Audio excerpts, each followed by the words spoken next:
'cause in the end we can make it all right. We got to brave the weather. So glad you're with us on the Friday edition, AFA Today on AFR Talk from New York. A rainy Big Apple today, but we are thankful to be with you nonetheless. Come rain, storm, shine, whatever, we're here. Kind of like the Postal Service, except we're not in debt. 1.9 million or whatever it was for the last month. That's how much they were upside down. Anyway, that's a different story. Kevin McCullough's my name, 888-589-8840. We're talking about the Select Committee to investigate Benghazi. Trey Gowdy was named chairman of that committee earlier this week. Speaker Boehner is going to finish out the roster for the Republicans. The Democrats have been twiddling their thumbs, trying to figure out, do we get on board? Do we not get on board? Do we boycott? Do we participate? What should we do? So I want to know what Democratic voters say. So I've asked you, if you have voted Democrat in one of the last two national elections, do you believe that your party should participate in this select committee? Do you believe we've gotten all the answers to all the questions that are out there, or do you think there are still some questions that we need answers to? Do you think we'll get them if we don't do the committee? I'm interested in your thoughts on all that. 888-589-8840. And so if you alert Cedra when you call, she'll put on my screen Democrat or Republican, and we're going to take Democrats first before the rest of you. 888-589-8840, 888-589-8840, 888-589-8840. Now, I've got a couple of unaffiliateds. Okay, so that's kind of weird. Let's take one of those. Marianne in Alabama, you're neither party. So you didn't vote in the elections in the last 2 national cycles? I vote. I just don't do any specific party because I think they're both correct. Right. I get all that. Marianne, I get all that. Did you vote for the Republican or the Democratic presidential nominee? The first time I voted Democrat, this last one I voted more Republican. Okay, so you qualify. You get to go first. What is your thought about the Benghazi committee? Do you want Democrats to be on the committee? Do you think they should boycott the committee because it's all a political game? Where do you come down on that? I think it has to be both parties. I mean, and I have a unique perspective because my daughter's in the Army, and speaking as a parent, I can't imagine what those parents are going through, not knowing what happens to their sons. They've been lied to. I never believed it was about a video. And Hillary said point blank what this administration has always thought about Benghazi. Who cares? What does it matter? Yeah, what difference does it make? That's always been their opinion. Yeah, and I guess they're just getting kind of angry about the fact that some people haven't accepted the explanations that have been given. But I keep putting myself in the parents' shoes. And I thank you, Marianne, for your daughter's service. I keep putting myself in the parents' shoes, the parents of those Navy SEALs. And let's go back to what we know about what happened that night. They were at the compound that was a few blocks away, but they heard the attack going on. They could hear the mortars. They could hear the explosions. They heard the screams and the wails and the other stuff that was coming from there, and they were begging their commanders, please let us go. Please let us go. The commanders were radioing back to D.C., getting, emails and text and radio messages. Can we go? Can we go? Can we go? Here in the U.S., the answer kept coming back. No, stay where you are. No, stay where you are. No, stay where you are. Finally, they, after asking about a gazillion times, their instinct just took over, and the Navy SEALs took off. And they went over and they rescued everybody that was there, but they couldn't find the ambassador. He had been in the safe room, but the smoke and the other things had gotten to him, and they couldn't locate him. But they rescued everybody else that was at the consulate. They got them back safely to the compound. Eventually, the crowds found the ambassador's body. They started dragging him through the street. They actually realized he was kind of still half alive. They got him to a hospital. He died at the hospital. But what happened here was the guys that had formulated the attack knew where those Navy SEALs had taken everybody. They saw where they had taken them, and they just repositioned all their equipment and started unloading on the compound a little while later. And that's when these two Navy SEALs got on top of the building, started shooting their really big guns, and eventually were killed by incoming mortars.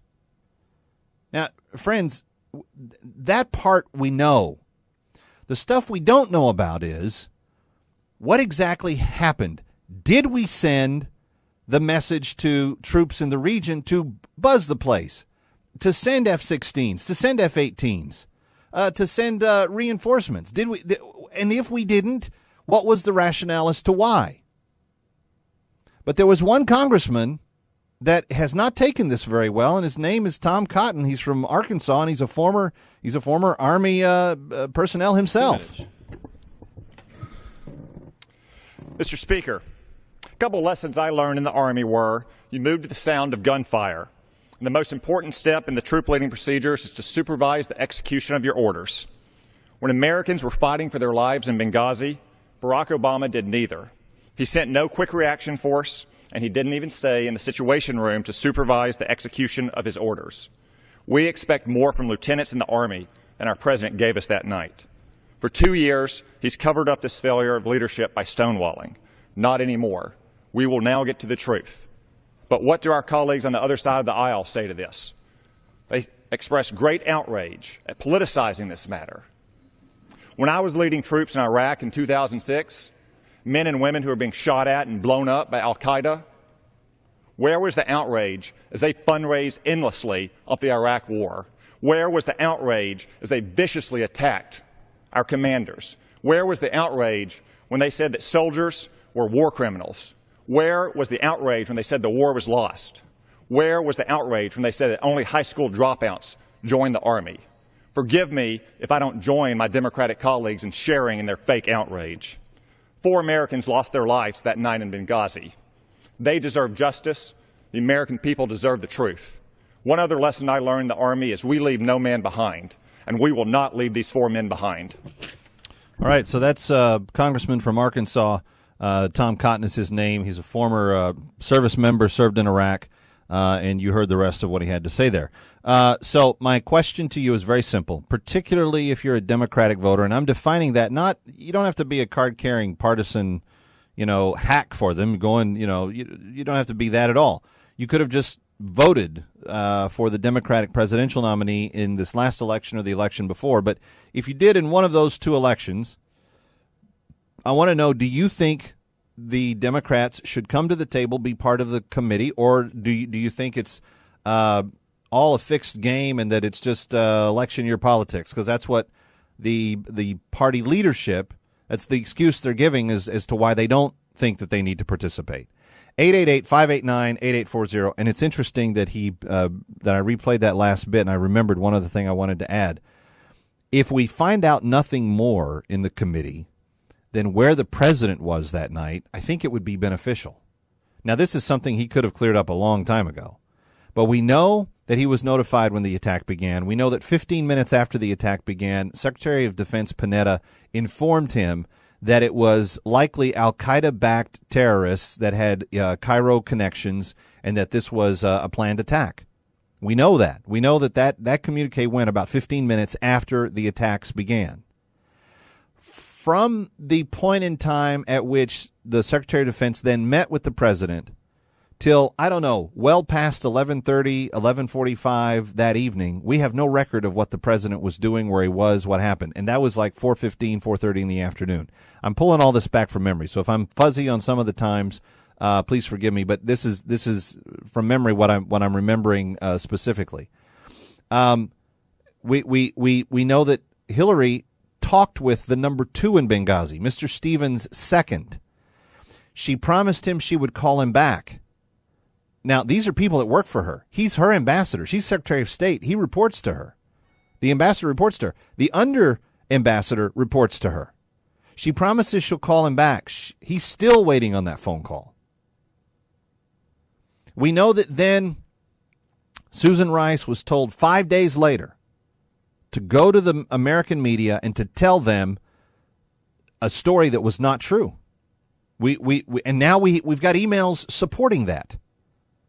So we don't have straight answers on some of this stuff, and we know that it went down, in this kind of A to B to C to D order, and nobody has really given an answer for any of that.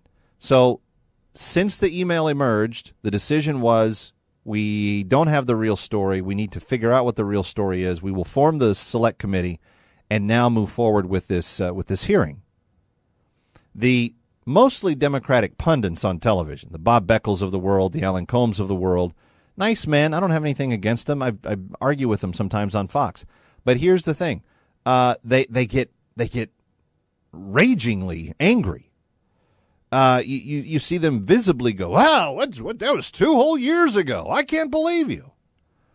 And they basically are making the argument that this is just a witch hunt. There's no merit to it. It's not a legitimate inquiry. That's why I'm asking you specifically, if you are a Democratic voter or supporter from the last 2 election cycles today, I want to know, what do you think? Because we're being told that you think one thing. What I have heard from nothing but Democratic callers on this show thus far is that you actually don't hold the opinion that the talking class is saying that you do. So I'm interested to see if that is in fact true. Let's go to Joyce, who's been very patient in Florida. Joyce, thank you for your patience. You're on with Kevin McCullough. Thanks for being here. Hi, Kevin. Thank you for being there. Thank God for your work. Thank you. You know, if we really look at some things in the past that have happened with other other governments, other things that have happened, there's some lessons that we can learn. And one of the main weapons that is used a lot of times is to demonize the strong, so that the weak can follow you. You know? Now, I learned real hard, the hard way in a marriage I had, where I was not looking directly at the fruit of what was being put out and looking under the covers. I didn't do that. I listened mostly to what they told me they were and who they told me they were and how they told me they were. The words instead of their actions. And I found out that after a bunch of lies, I was married to a liar, a cheat, a gambler, a white beard, you know what I'm saying? Whereas there were little hints here and there that I should have looked at instead of believing what they were telling me and what other people were telling me who didn't really know what was behind the scenes. So one of my main things is with the White House thing, there's a direct connection between truth and reality. And if we're not being told the truth, it's because they don't want us to know what the reality really is. And like a whole lot of great nations that have gone into demise, you don't find the reality till the last minute when it's too late. So in truth, we have got to stand up. First of all, we've got to wake up. There is a great divide in America already between the older generation, the older people, and the younger ones. The younger ones are just comfortable, spoiled, glad to be that way, don't want to, do any work citizen-wise and government-wise and active-wise, to keep things as they are, but they don't realize that very thing is destroying the floor from under them. And so with all that being the case, we have got to know what the truth is. We've got to know what the state of our nation really is. If we're not being led for the better, then we better wake up and realize, what that means. So, and by the way, Joyce, you're one of the most, by the way, you're one of the most articulate callers I've ever had in all of my years of radio. So I really appreciate the deep levels that you think. I am very attracted to your way of thinking. But let me ask you this simple question. The issue, are you drawing the analogy, if I understand you correctly, that we have not been yet told the truth on Benghazi, and that you do want the Democrats to participate in the committee so that we do find out what the truth is? By all means, because if they do not participate, then they are not representing the American people. There are certain reasonable expectations that we have without that goes without even being said. That if they represent the people, they have to have a committee and they have to find out what went on and what the deal is, because, God help me, but a criminal is a criminal is a criminal. I don't care where the criminal is. And if we cannot get the truth, then we cannot trust Washington. Cannot flat out trust Washington. So as a nation, we have no security. That is very well said, Joyce. Thank you for your call. Thank you for the way you think. I appreciate you. Let's go to Dennis in Illinois. Hi, Dennis. You're up next with Kevin McCullough. Hi there. I voted for Barack Obama proudly in the last 2 elections. Okay. I'm a retired fellow. I was a Reagan Republican, but the Republican Party left me, I feel, and so Dennis? I think we had a problem with the phone lines. I don't know where he was going with that comment. So, Dennis, I'm sorry about that. I'm just looking up at my screen. The whole thing went blank. We just lost a whole bunch of callers that had been screened and were set up there. But anyway, we'll take your call at a later date, Dennis, and I would still actually, Dennis, email me, kmcradio@gmail.com, kmcradio@gmail.com. But thank you, everyone who participated and listened and learned from one another in this last hour. I think it's astounding.